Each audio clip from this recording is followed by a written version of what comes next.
are here. Thank you so much.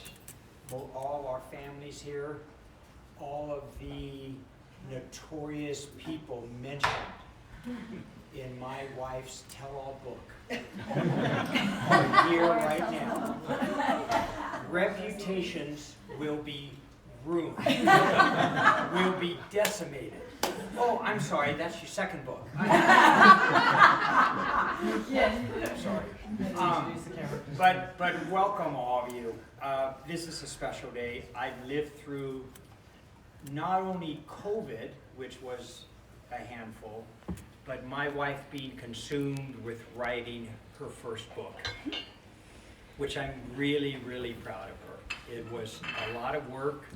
She shares a lot of her life story with what I've come to learn is a wonderful family.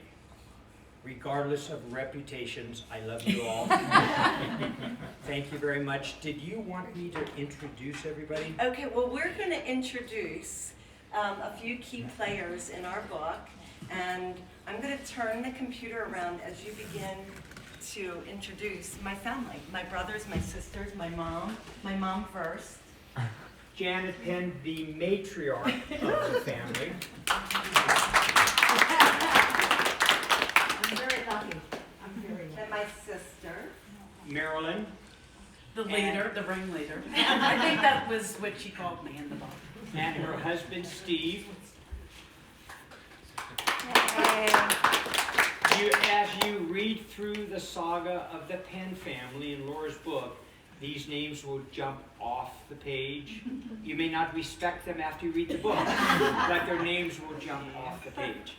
David Penn, her brother. And wife, And of course, I wasn't going to forget Lisa. Her other brother, Art Penn. And wife, Eileen. Daughter, Madeline. And then, well, go ahead. No, you go ahead. No, I can't forget my kids. Of course. Oh my God, my kids. Laura, who's mentioned prominently in the book. Reputations again ruined. My daughter, my son, Mitch. Wait, hold on. I can't see you, Mitch. There you go. Nancy and Kent. Nancy's my ex-wife, God bless her. I'm here to tell you, hands down, the best ex-wife a guy can. It's the truth. It's the truth. First wife. And her husband, Kent, prominently featured in the book. I wanted to mention the gossip, but Laura held me back on those two. Their daughter, Taylor. Laura. He had a boy. He did send his girlfriend along with him, Carissa. And I think, Mitch, I forgot to introduce your girlfriend. I'm very sorry. Oh, okay. Wait a minute. Molly. Take it back up. Where's Molly? Molly.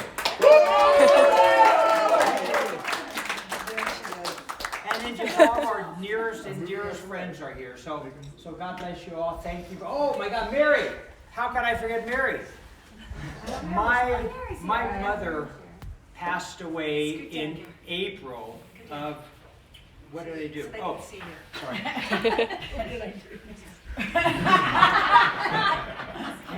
My mother passed away April 22nd of 2020. And we brought my mom here at the house for hospice. She passed away 2 months shy of her 99th birthday. Wow. And Mary, who's also mentioned in the book, was my mom's caregiver during that time. And I will be forever indebted because she's a pro and she handled my mom lovingly and gently. Thank you, Mary. Thank you very much.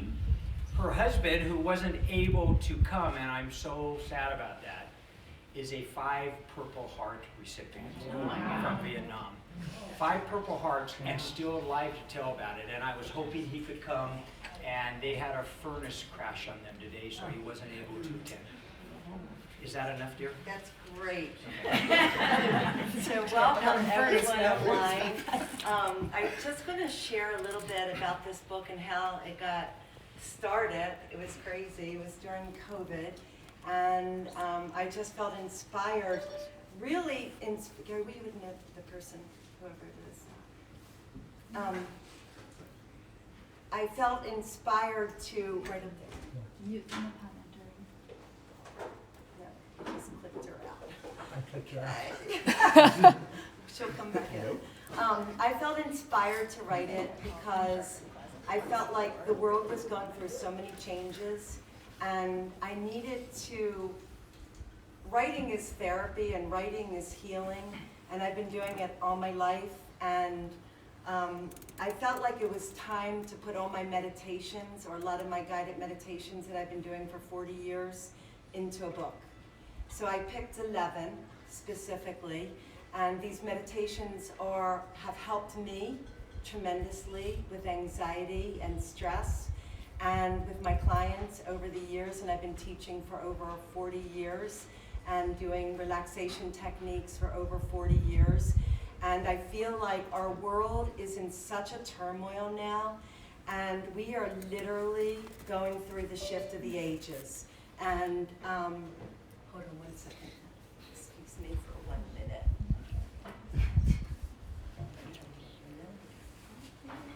Here, maybe you can get up close and just let them in when you come. So anyway, to make a long story short, I felt that I wanted to share how I knew when COVID hit that we were going to go through some big changes on our planet.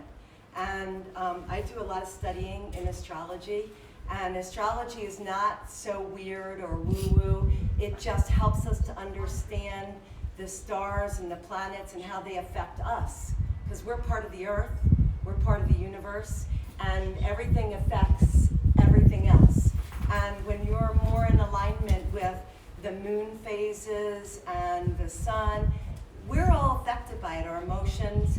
And so what I wanted to talk about was how we're in this shift of the Aquarian age. And it actually started about 60 years ago when, remember that song, The Age of Aquarius? And it was by the fifth dimension. Well, there was something happening at that time, and it's no accident. In the 60s, what were we having? We were having riots, we were having women's movements. So as you go through the ages, it usually takes about 100 years to change from one era of time to another era of time.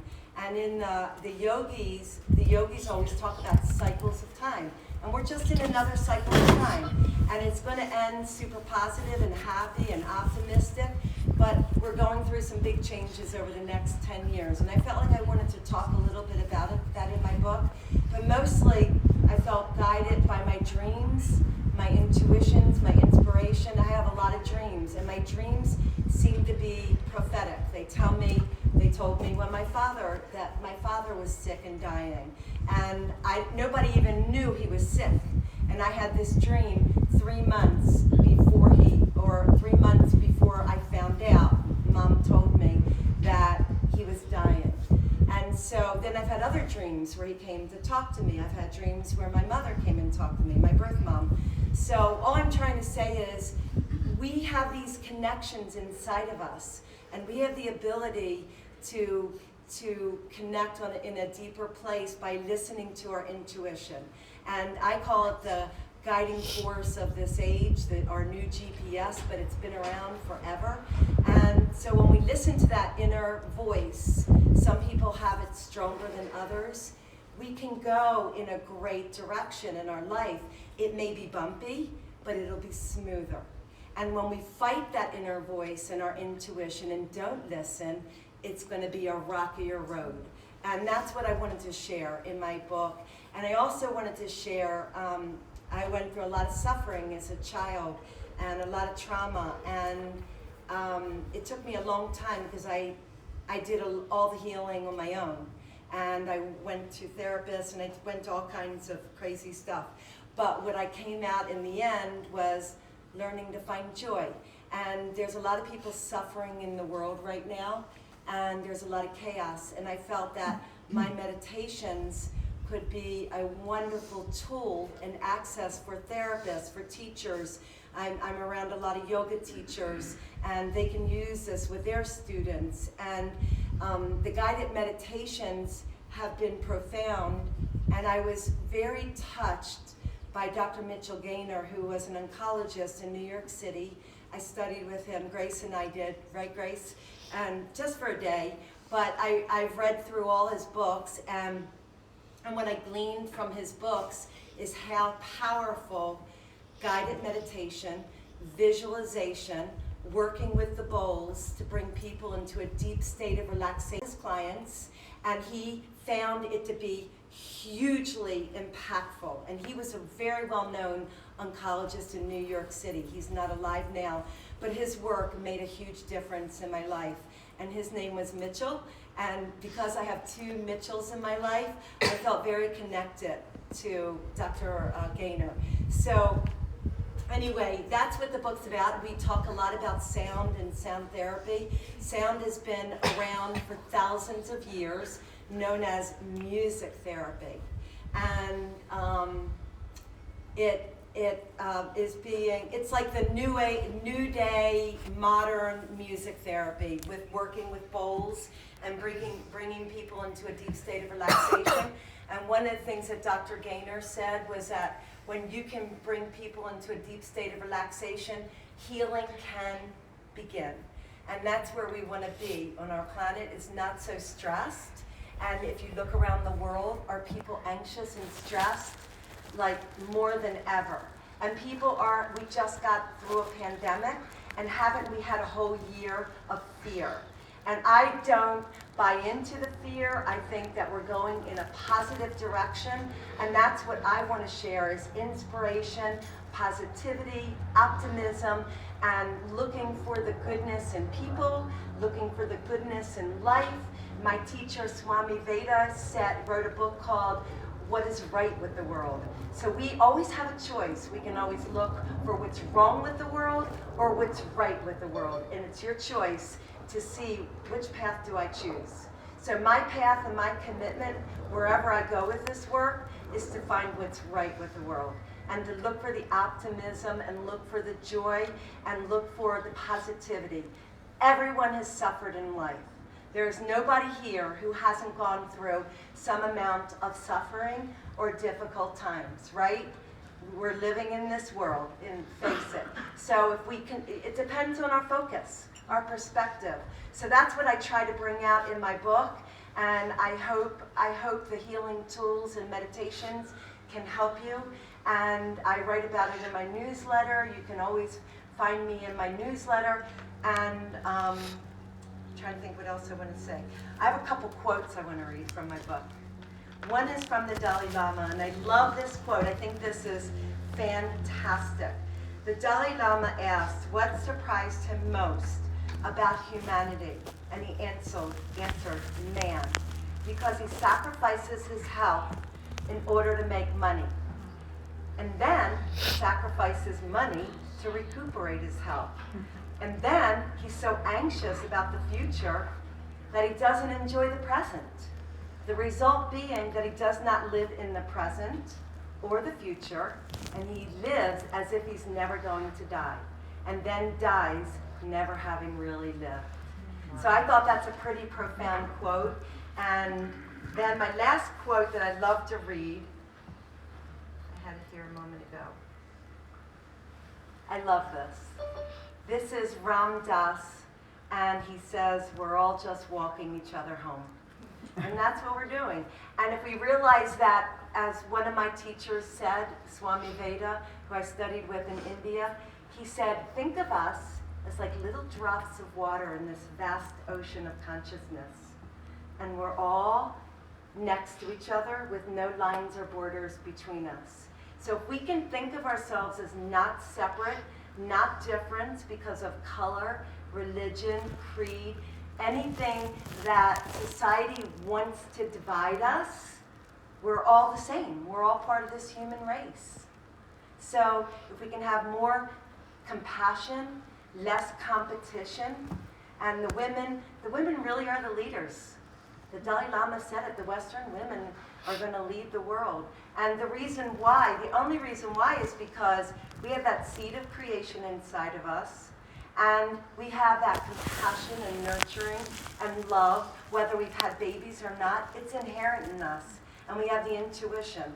And so if we allow more of the women to step into their roles, we're going to have a peaceful, beautiful world. And all I can say is, I hope Mom, me, and all of us in this age bracket, I hope we're here to see it.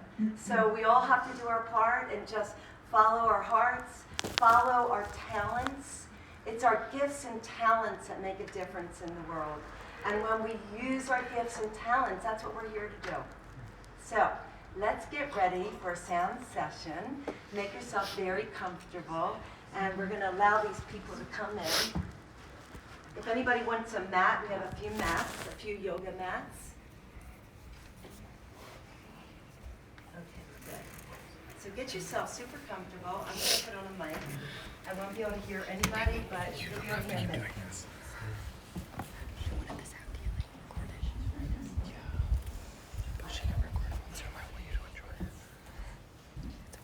So let's begin with our breath, because our breath is our life force.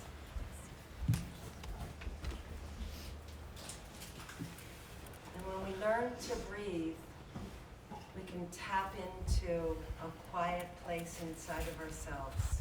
And that quiet place is a place of that small little inner voice. So begin by rubbing your hands together. The hands hold healing energy. That's why masseuses and healers use their hands all around the world. And just place one hand on your lower belly and one hand on your heart. And feel your heart beating and take a big breath in. And think of counting your breath for like 6 counts in. Drawing the breath in and up, all the way up to the top of your head. Hold it there for a pause. And then slowly exhale that breath all the way back down like you're touching the earth. And let's take it again, inhaling these amazing red rocks and the energy of the vortexes, drawing that powerful, healthy, healing energy with your breath slowly. Long, slow, deep breathing. Hold it at the top, and then slowly exhale. And I ask you to uncross your legs so you can feel your feet touching the ground like you're touching the earth. And again, take a slow, deep breath in. You can even count 1, 2, 3, 4, 5, 6. Hold, and then slowly exhale. 1, 2, 3, 4, 5, 6. And let's breathe that in again. We'll do this a few more times. Breathing in the words, I am peace, all the way up to the top of your head. And then exhale. My mic's not working? Oh, I know. Oh, yeah, well, yeah. There we go. Now it's working. Okay. Thank you for telling me. And then take it a few more times, wherever you're at. Let's start with that breath again. Inhaling. All the way up to the top. Pause. And then exhale slowly. So if you do this enough, you'll start to come into the parasympathetic nervous system, the rest, relax, digest part of your nervous system. And let's take it 2 more times. Slowly breathing in. All the way up to the top of your head. And then slowly exhaling.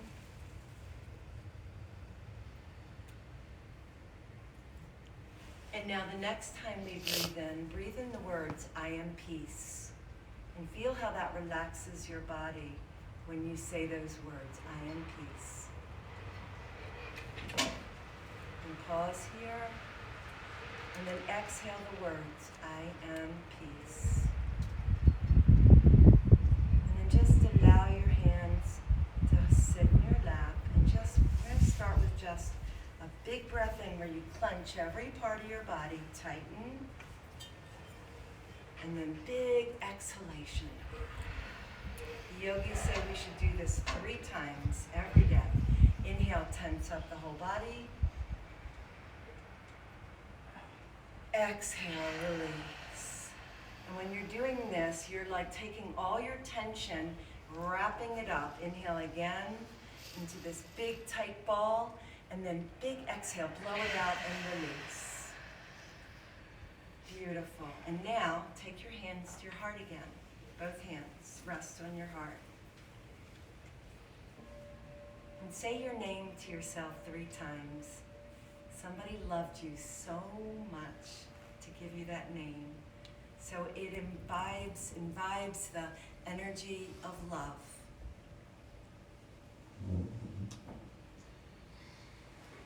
Three times. And when you do this, you're actually activating that energy of love in your body. And now the bowls will amplify your field. So let's come up with a very powerful intention. Desire, dream, wish. And it's like you're sending out a prayer to the universe. And so think of something you really want to desire and create in your life, and think of holding it right inside the middle of your forehead. And then relax your arms by your side. And now begin that slow, deep breathing again. Long, slow, deep breathing. Try not to stop that breathing. When we bring ourselves into the parasympathetic nervous system, it's the state of relaxation. The body, the cells, the organs and glands begin to relax. So go down, we're going to start at the feet and see if you can feel the feet and the legs relaxing.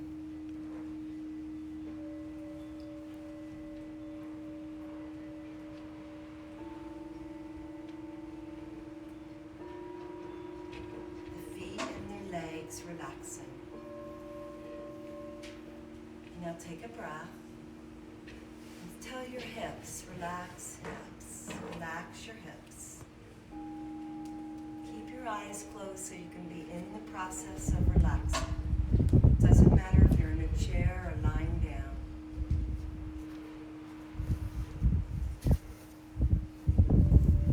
And now relax your middle body. Your belly relaxing.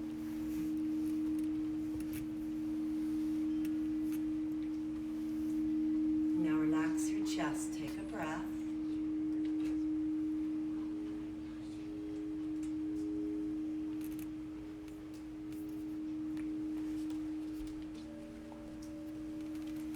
Now relax all the muscles along the spine. See if you can visualize the muscles along the spine softening, relaxing.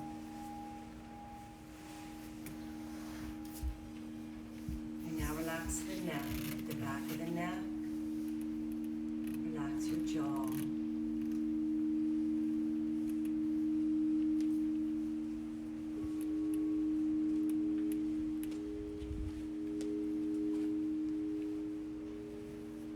Relax your face. Feel your face, your cheeks. Mouth relaxing. Relax your forehead. And you can soften